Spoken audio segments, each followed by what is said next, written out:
香港地咧，人人都話識人就好過識字。嗱，我唔知邊一樣啱，但係我好肯定，如果要識人之餘，就更加要認得人啊！有一次嘅經歷啦，我同我媽咪就一齊去出席一個活動，咁啊認識咗呢一位嘅社會名流啊，同埋佢嘅太太，咁啊大家一齊傾得好開心啊，咁啊好又話阿仔你真係孝順阿媽啦嗰方面啦，於是佢就話邀請我同我媽咪一齊去佢屋企嗰度食餐飯。咁於是去到嗰一日啦，我同媽咪啊當然打扮得靚靚啊，斯斯文文咁樣啦。去到佢屋企嘅時候，媽咪都話：哇，呢度好靚喎，裝修得好好啊！咁其實大家傾下，跟住我媽咪就行咗去佢一埲牆，全部都係家庭照嗰一埲，然後佢就指住嗰幅相，呢個係咪你阿媽？係我太太啊！大鑊啦！我要諗辦法點解決啦！啱啱想兜，點知我阿媽繼續唔係啊嘛？咁老喎，有同你咁似樣，你阿媽嚟㗎係咪？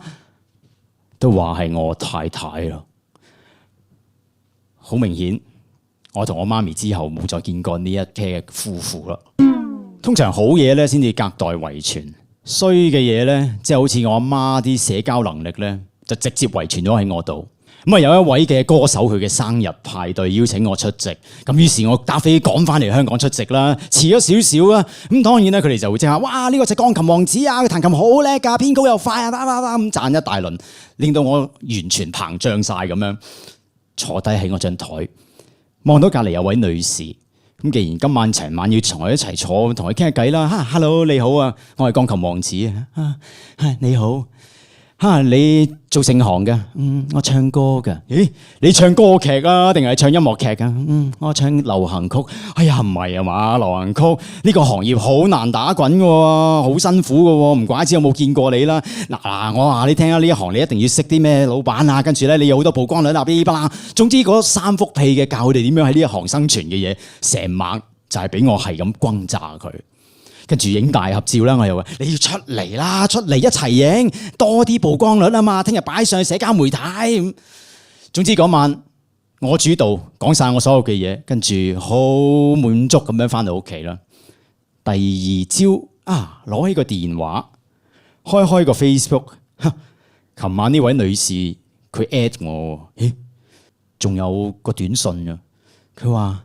好多謝你好寶貴嘅意見，我學到好多嘢，希望將來有機會同你合作啊！我係五姑娘，五姑娘。